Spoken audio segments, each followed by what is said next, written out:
रविदास आईवडिलांचे जसे लाडके होते तसेच त्यांच्या शेजारी पाजारी राहणाऱ्या लोकांचे देखील लाडके होते.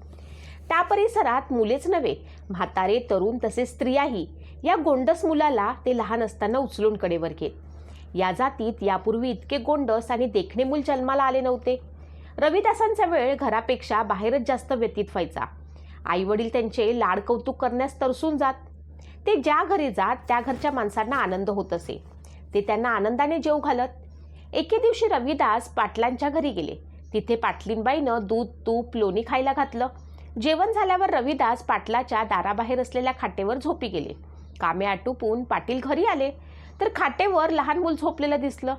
त्यांनी पत्नी कृष्णाला आवाज देऊन बाहेर बोलावलं आणि विचारलं, खाटेवर झोपलेलं मूल कोण आहे? हे मूल आपल्या घरी कसं? त्यांच्या लग्नाला 20 वर्ष होऊनही त्यांना अपत्य नव्हतं. कृष्णाने खाटेवरच्या मुलाकडे पाहिलं आणि म्हणाली, अहो, हा रवी आहे. कोण रवी? अहो, संतोखदासांचा मुलगा. हा सर्व गावाचा लाडका आहे. अगं, पण तो आपल्या घरीच का झोपला? तेव्हा ती म्हणाली, धनी, स्वामी रामानंद म्हणतात ना, तुझं नाही काही, माझं नाही काही, हे विश्व आहे विश्रामशाळा. असे मूल देवाचं रूप असतं. त्याचा आत्मा निर्मळ आहे.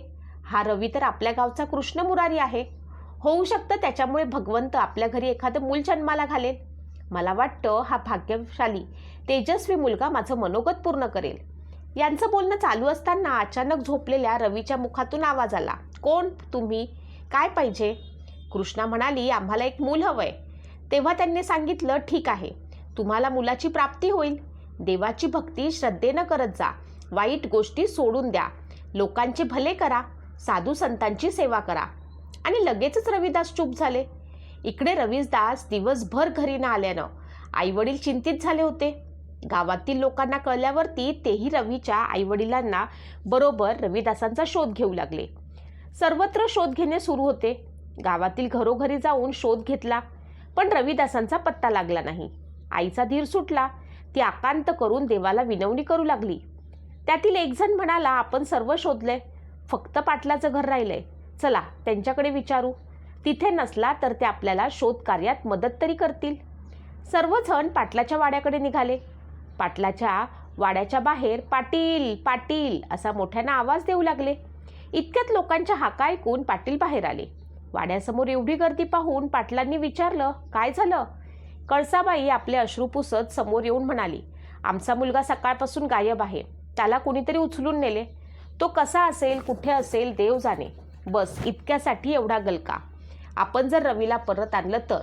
ती हात जोडून रडत म्हणाली, आम्ही तुम्हाला देवाच्या जागी मानू. पाटलांनी पत्नी कृष्णाला हाक मारली. कृष्णादेवी रवीला कडेवर घेऊन बाहेर आली.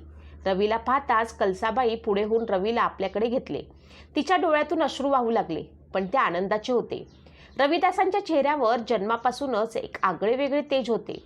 तेजपुंज चेहरा, सतत स्मित, हास्य स्पष्टिका, सारखे निर्माण प्रेम, बोलण्यात गोडवा. गावातील मुलांना रवीबरोबर खेळण्यात आनंद वाटायचा. परंतु जातीभेद मानणारे लोक आपल्या मुलांना त्यांच्याबरोबर बोलणेही हीन मानत. खेळणे, स्पर्श करण्यासही मनाई करायचे. पण मुलं हट्टाने रवीबरोबर खेळायचे. रविदास विचार करीत, या धर्माच्या ठेकेदारांना जिंकण्यासाठी त्यांच्या मुलांना असे काही शिक्षण द्यावे की संघर्षाशिवाय जातीयतेचा अंत होईल. एक दिवस मुलं खेळत असताना एका मुलाने रवीला विचारले, आमचे आई बाबा तू खालच्या जातीचा असल्यामुळे तुझ्याबरोबर खेळायला मनाई करतात. रविदास म्हणाले, आपल्या सर्वांच्या रक्ताचा रंग लाल आहे. हाडं, मांस, पेशी सारखं आहे. शरीराची रचना सारखी आहे. मग आपल्यात फरक कसा आहे? असे म्हणून त्याने बाभळीचा काटा आपल्या बोटाला टोचला व लाल रक्त आलं. त्यांनी लालचंद नावाच्या मुलाला काटा टोचायला सांगितले. त्याच्याही पोटातून लालच रक्त आलं. रविदास म्हणाले, लालचंद, तू उच्च कुलीन ब्राह्मण असूनही तुझ्याही पोटातून लालच रक्त निघालं. तुझ्या पोटातून रक्ताऐवजी दूध का नाही आलं? मग तुझ्यात आणि माझ्यात काय फरक? अरे, आपण सगळे मानव एकच आहोत. कोणी उच्च नाही, कोणी नीच नाही. आपल्यात भेद केला तो स्वतःच्या स्वार्थासाठी या धर्माच्या ठेकेदारांनी. या मुलांपैकी रविदास दिसायला सुंदर, रुबाबदार दिसत होते. त्यांना सर्व गोष्टीचे ज्ञान होते. ते रोज नवीन गोष्ट शिकवायचे. त्यामुळे मुलांना त्यांचा सहवास हवाहवासा वाटायचा. मुलांना रविदासांवर आणि रविदासांचा मुलांवर जीव जडला होता. मुलं आईवडिलांच्या विरोधाला न जुमानता रविदासांबरोबर खेळायला जायचे. रविदासांचा लालचंद नावाचा जवळचा मित्र होता. तो सतत त्यांच्याबरोबर असायचा. कित्येक वेळा भूक लागली की रविदासांच्या घरी जेवायचा. रविदासांच्या विचारांचा लालचंदच्या मनावर इतका प्रभाव पडला की त्याला रविदासांशिवाय अजिबात करमेना. मात्र त्याच्या आईवडिलांना सदैव रविदासांबरोबर त्याचे उठणे बसणे अजिबात आवडत नसे. पण पुत्रप्रेमापुढे ते हतबल होते. त्या दोघांच्या मैत्रीबद्दल गावच्या प्रमुखाला कळले. त्यांनी लालचंद व त्याच्या वडिलांना बोलावले. ते आल्यावर गावप्रमुखाने लालचंदच्या वडिलांना विचारले, तुमचा मुलगा गावच्या एका चांभाराच्या मुलाबरोबर खेळतो, हे खरं आहे का? त्याच्या घरचे खाणेपिणे खातो, आपल्या जातीचा विचार थोडाही केला नाही. तुम्ही दोघं बापलेकानं अधर्माने वागून आपला धर्म कलंकित केला. याची शिक्षा बापलेकांना मिळायलाच हवी. उद्या तू राजा हरदेव सिंग नागरमलच्या दरबारात या, तिथेच फैसला होईल. या गावप्रमुखांनी राजाचे कान आधीच भरून ठेवले होते. दुसऱ्या दिवशी दोघेही बापलेक राजाच्या दरबारात पोचले. गावप्रमुखांनी लालचंदबद्दलची तक्रार सांगितली व म्हणाले, याने धर्मभ्रष्ट केला आहे, याला कठोर शिक्षा देण्यात यावी, जेणेकरून पुन्हा कोणी कधी धर्मबंधनाशी खेळणार नाही. राजांनी लालचंदाला दोषी ठरवून धर्मभ्रष्ट करण्याच्या अपराधाखाली लालचंदला शिक्षा सुनावली. लालचंदचे हातपाय बांधून त्याला उपाशी वाघासमोर टाका. ही कठोर शिक्षा ऐकून लालचंदचे आईवडील आक्रोश करीत रडू लागले. लालचंद मरणाला भीत नव्हता. त्याला दुःख याचं वाटत होतं की आपण रविदासापासून कायमचं दुरावणार. त्याच्या भक्तिरसाने ओतप्रोत भरलेल्या कथा ऐकायला मिळणार नाहीत. लालचंदच्या शिक्षेची बातमी वाऱ्यासारखी गावभर पसरली. सर्व स्त्री पुरुष लहान मोठे गरीब श्रीमंत हे दृश्य पाहण्यासाठी त्या ठिकाणी जमा झाले. लालचंदच्या आईवडिलांचा आक्रोश पाहावला जात नव्हता. लालचंदला एका मोठ्या पिंजऱ्यात हातपाय बांधून टाकण्यात आले. उपाशी वाघाला पिंजऱ्यात सोडण्याची तयारी सुरू होती आणि लालचंद आपला परममित्र रविदासाचा धावा करीत होता. त्याला पूर्ण खात्री होती की या संकटातून तोच मुक्तता करू शकतो. मनोमन लालचंद रविदासाला म्हणाला, हे मित्रा, तू खरंच ईश्वर रूप असशील तर माझ्या जीवावरचे हे संकट निवारण कर. हे सद्गुरू, मला मरणाची भीती नाही, दुःख याचं आहे की तुझ्या प्रेमापासून अंतरावं लागेल. हे रविदास माऊली, या जगात तुझ्याशिवाय जवळचं कोणीच नाही, आता तुझाच आधार आहे. लालचंदच्या हृदयातून निघालेली आर्त हाक अंतर्यामी रविदासांनी ऐकली. अत्यंत दुःखी अंतकरणाने त्यांनी परमेश्वराला लालचंदचा जीव वाचवण्याची प्रार्थना केली. ते प्रार्थनेत म्हणाले, का भैयो जऊ तनु भाइयो छिनू छिनू प्रेम जायतऊ डरे पे तरोजनू. हे प्रभू, या विश्वात प्राण्याला आपले स्वतःचे शरीर प्रिय असते. शरीराचे तुकडे झाले तरी मला चिंता नाही. चिंता आहे तुझ्यावर मी जे प्रेम केले ते किंचितही कमी होऊ नये. मी दूर जाऊ नये देवाचे सत्वन करत आपल्या प्रेमाचा हवाला देऊन विनंती केली की हे परमेश्वरा, माझ्या मित्राला वाचव. तुम्ही सर्वांचे पालनहार आहात, तुमच्याशिवाय मी कोणाची प्रार्थना करणार. रविदासांनी परमेश्वराला अशी आळवणी चालू असताना तिकडे दरबारात आश्चर्य घडलं. उपाशी वाघ लालचंदजवळ यायचा, परत माघारी फिरायचा. राजाने शिपाई पुन्हा वाघाला लालचंदच्या अंगावर सोडायचे. वाघ परत माघारी फिरायचा. असे 3-4 वेळा घडल्यावरती वाघाने एका शिपायावरती हल्ला केला. त्या निर्दोष शिपायाचा निष्कारण प्राण गेलेला पाहून लालचंद पिंजऱ्यातच बेशुद्ध पडला. हे दृश्य पाहून जमलेले लोक आश्चर्यचकित झाले. तेवढ्यात मागून आवाज आला, अरे, तुला कोणीही मारू शकणार नाही, ईश्वर तुझ्या पाठीशी आहे. आपल्या गुरु समान मित्राचा आवाज ऐकून लालचंद शुद्धीवर आला.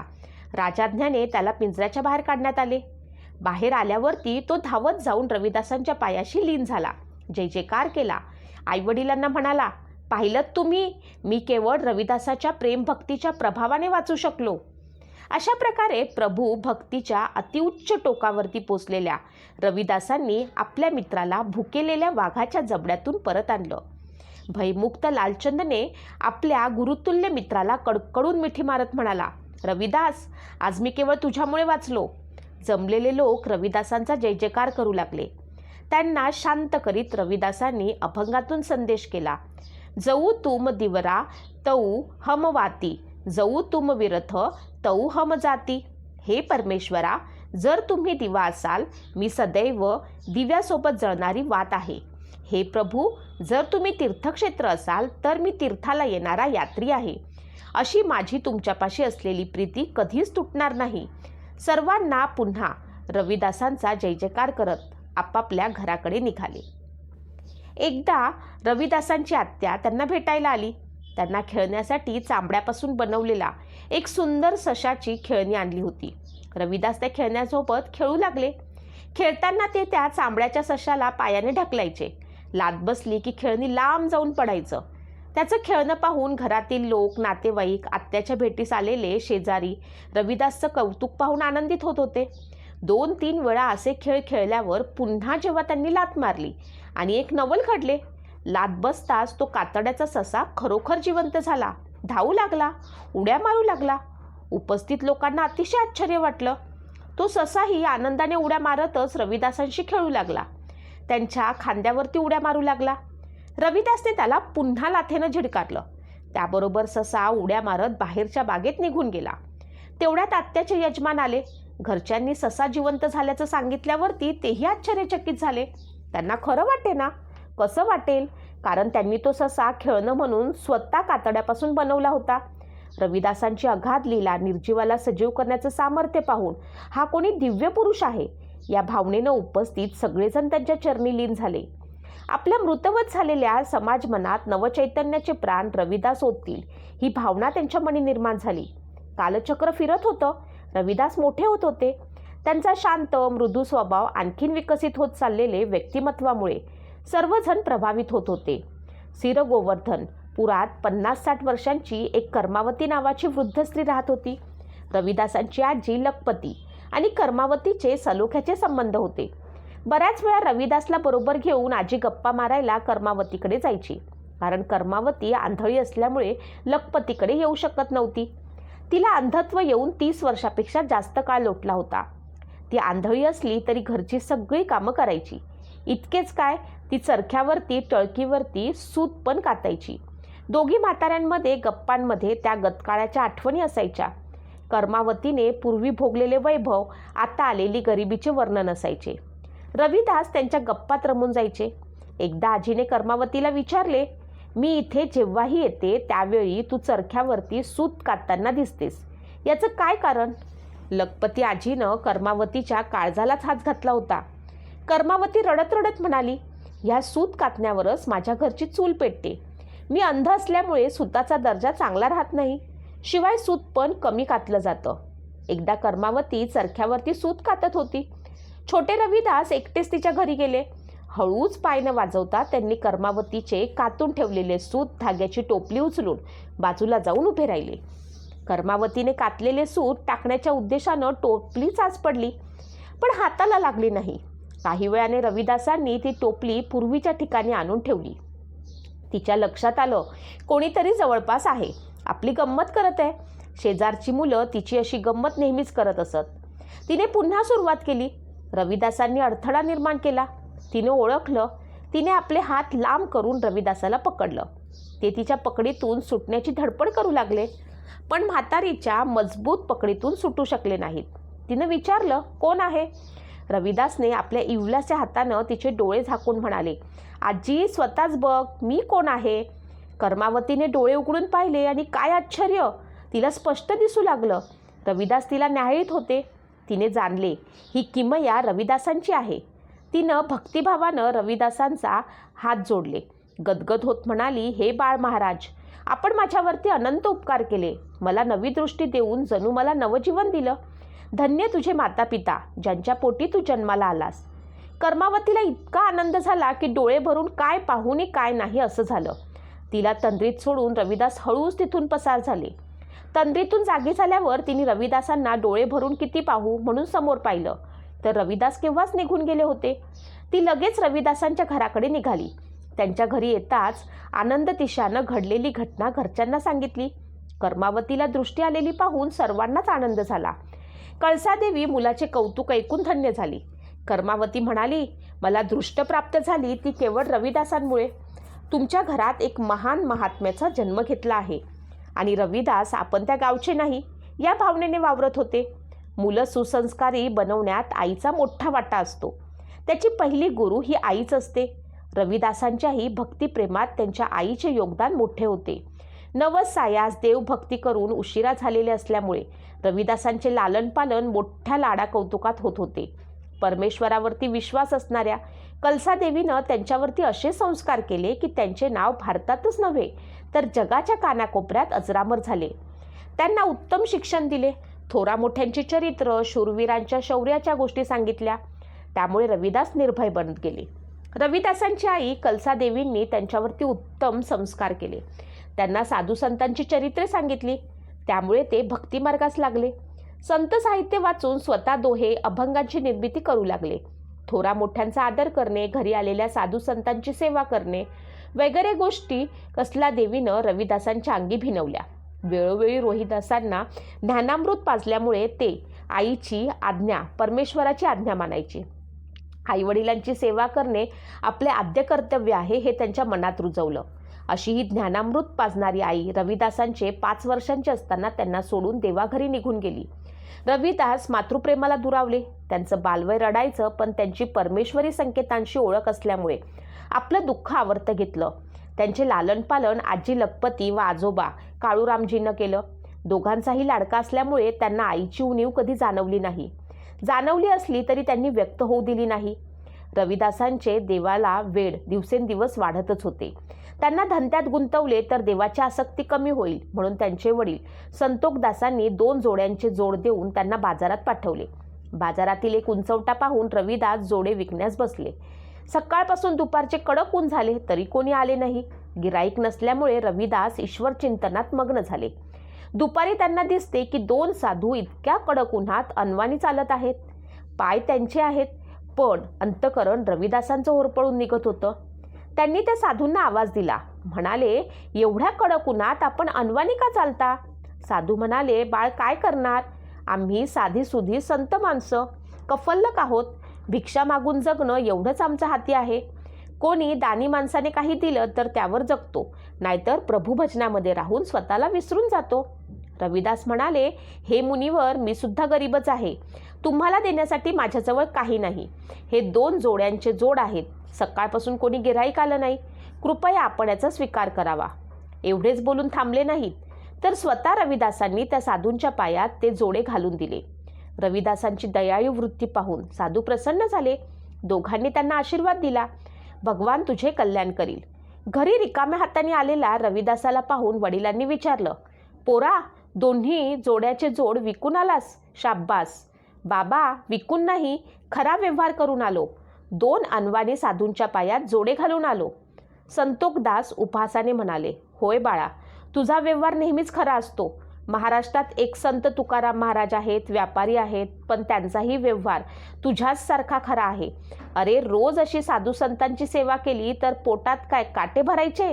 आशाने आपल्यावरही भुकेलं राहायची वेळ येईल. अरे, साधू संतांची सेवा करणं, गरिबांना मदत करणं आपला धर्म आहे, पण घर चालवणं सुद्धा आपलं कर्तव्य आहे. संतोखदासांना सारखे वाटायचे, या रविदासांचे कसे होईल? हा साधा भोळा देवभक्त पुढे साधू संतांच्या संगतीनं घरदार सोडणार तर नाही. याला संसारात गुरफटावे का? संतोखदासांनी चांगल्या घरातील सुंदर, सुशील, सुस्वभावी लोनादेवीशी 12 वर्षे रविदासांचं लग्न लावून दिलं. रविदासांना आपल्या जबाबदारीची जाणीव व्हावी, सुखाने संसार करावा, अशी त्यांचे वडील, आजी आणि आजोबांची इच्छा होती. परंतु त्यांच्या पदरी निराशाच पडली. लग्न होऊनही रविदासांमध्ये काही बदल झाला नाही. आता ते बाळ राहिले नव्हते, ते राव झाले होते. उलट फुलासंगे मातीस वास लागे या उक्तीप्रमाणे रविदासांबरोबर पत्नीही भक्तिमार्गाला लागली होती. तिनं रविदासांच्या भक्तीला कधीच विरोध केला नाही. त्यांची सावलीच झाली. त्यांच्याबरोबर परोपकारी कार्यात तिचा वाटा जास्तच असायचा. प्रत्यक्ष पत्नीची सोबत असल्यामुळे रविदासांची भक्ती अधिक फुलत गेली. भक्तीचा वेलू मांडवावरती गेला.